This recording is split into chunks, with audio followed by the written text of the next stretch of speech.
আশা করি সবাই ভালো আছেন। আমি doctor SM. Shamsuzzaman, Bangladesh medical university অর্থাৎ পিজি হাসপাতালে পেডিয়াট্রিক কার্ডিওলজিতে আছি। আজকে আমি বাচ্চাদের খুব গুরুত্বপূর্ণ ইনফরমেশন এবং সমস্যা নিয়ে কথা বলবো, যেটা প্রত্যেক প্যারেন্ট অর্থাৎ পিতামাতা তার বাচ্চাকে নিয়ে খুব বেশি অস্থির থাকে।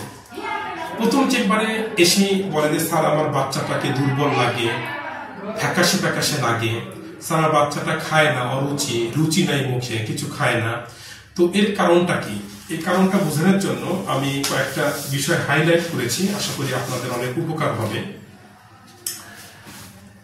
এই ফ্যাকাশে বা হিমোগ্লোবিন বা রক্ত কম, যেটাকে বলে রক্ত শূন্যতা বাংলাতে বলা হয়, তার মেডিকেল টার্ম হচ্ছে অ্যানিমিয়া, রক্ত শূন্যতা।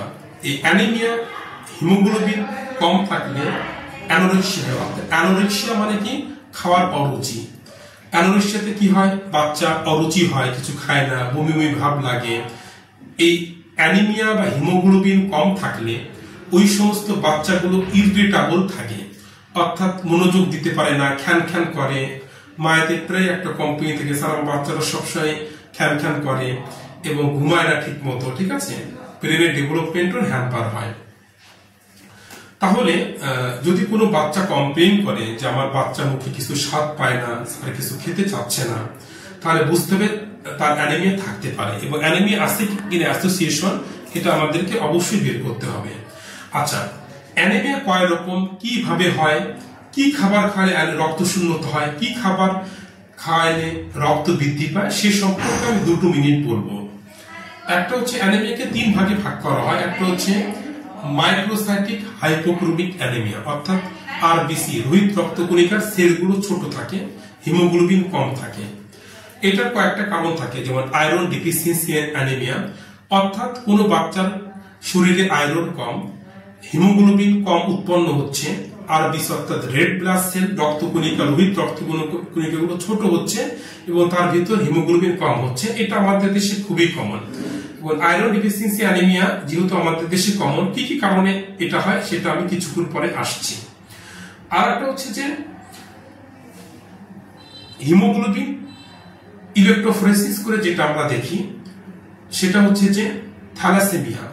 থ্যালাসেমিয়া আলফা থ্যালাসেমিয়া আছে, বিটা থ্যালাসেমিয়া আছে এবং হিমোগ্লোবিন ই ট্রেট আছে। আমাদের দেশে বিটা থ্যালাসেমিয়াটা কমন।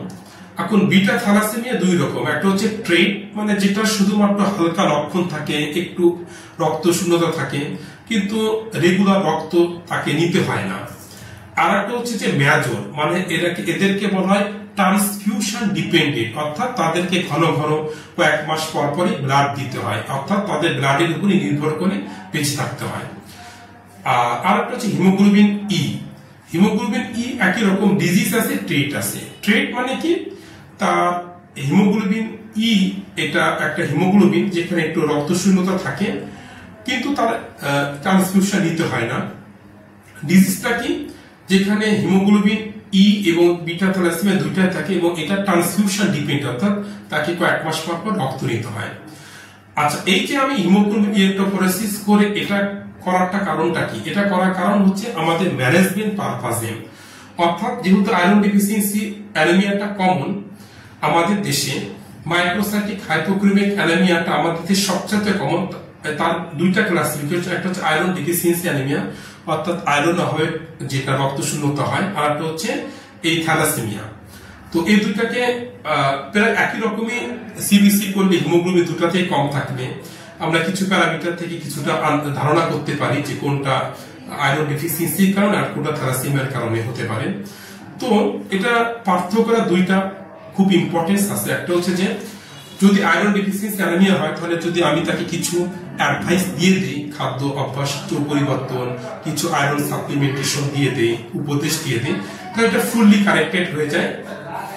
আর যদি থ্যালাসেমিয়া থাকে, হয় তার ব্লাড ট্রান্সফিউশন দিতে হয়, এবং তাকে আমরা আয়রন ইউজুয়ালি দেই না, বিশেষ করে থ্যালাসেমিয়া মেজর, হিমোগ্লোবিন ই ডিজিজের ক্ষেত্রে, কারণ তার শরীরে অলরেডি আয়রন বেশি থাকে এবং রেগুলার ব্লাড ট্রান্সফিউশন এবং হিমোলাইসিস, রক্তগুলো ভেঙে যাওয়ার কারণে তার শরীরে আয়রন যে বেশি থাকে, বরং সেটা আয়রন আমরা দূর করার জন্য আমরা ওষুধ দিই।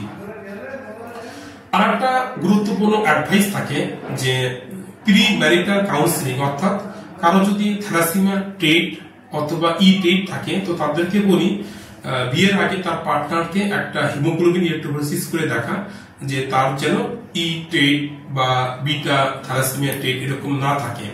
কারণ দুইজনের যদি অর্থাৎ হাজবেন্ড ওয়াইফে যদি ট্রেট থাকে তাহলে তাদের সন্তানদের মেজর অর্থাৎ ট্রান্সফিউশন ডিপেন্ডেন্ট ডিজিজ হওয়ার সম্ভাবনা থাকে, যেটা নাকি একটা খুবই কিছু কয়েক মাস পর ব্লাড দিতে হয় এবং প্রি ম্যাচিউর তাদের ডেথ হয়, অনেক কমপ্লিকেশন হয়, সেটা আসলে খুবই আনওয়ান্টেড। আশা করি আমি এই পর্যায়ে আমাদের দেশে কমন দুইটা রক্ত শূন্যতা সম্পর্কে বুঝাতে পেরেছি। আর একটা হচ্ছে যে এখন দুই মাইক্রোসাইটিকটা আরেকটু পরে বলবো অন্যান্য কোনো কারণে।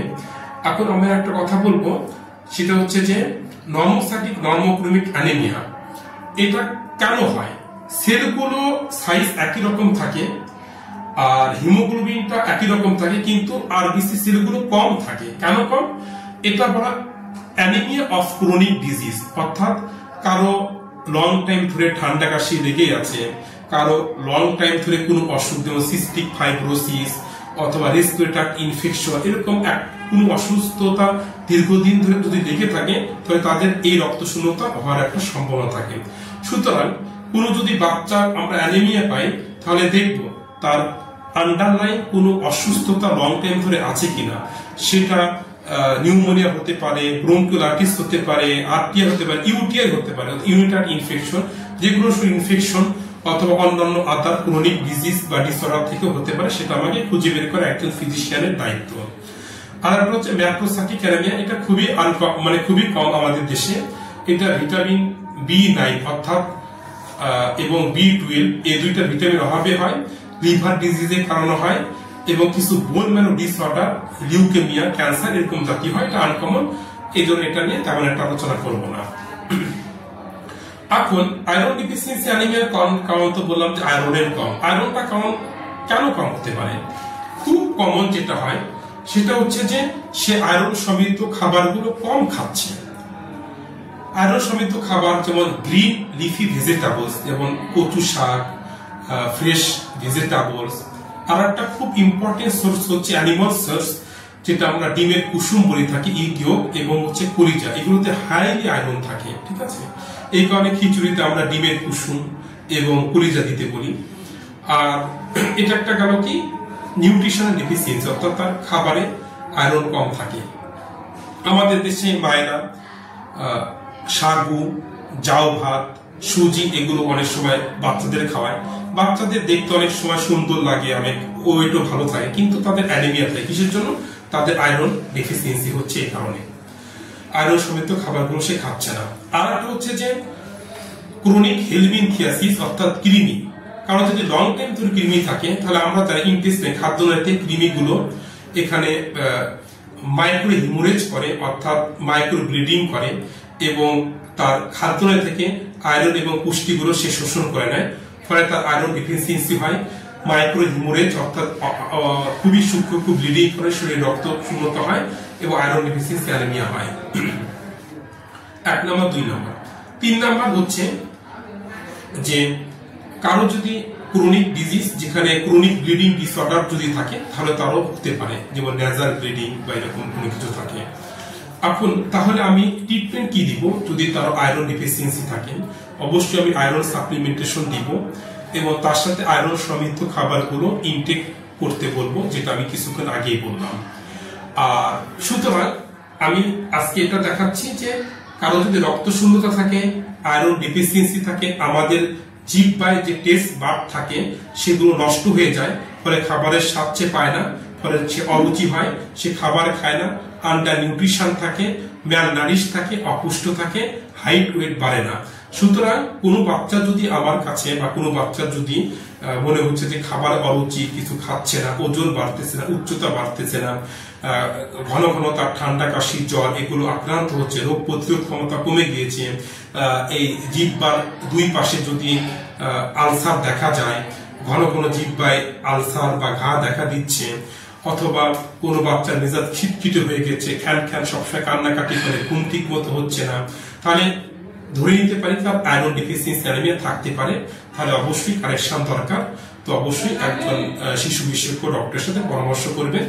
আর আমরা অলরেডি কিছু টিপস দিয়ে দিলাম, কি খাবার খাওয়াবেন, কেন আয়রন শূন্যতা, কিভাবে প্রতিরোধ করবেন, কি খাবার খাওয়ালে আয়রন ডেফিসিয়েন্সি হবে না, সেটা অবশ্যই আমার এই ভিডিওটা দেখে ভালোভাবে বুঝবেন। এবং এটা আজকে যদি ভিডিওটা ভালো লেগে থাকে তাহলে অবশ্যই সবাইকে শেয়ার করে সবাইকে জানার সুযোগ করে দিবেন। এবং পরবর্তী আপনারা কি আলোচনা পেতে চান এটা অবশ্যই কমেন্ট করে জানাবেন। ধন্যবাদ সবাইকে। প্রত্যেকটা বাচ্চাই সুখী সমৃদ্ধশালী হোক এটাই কামনা করি। আসসালামু আলাইকুম।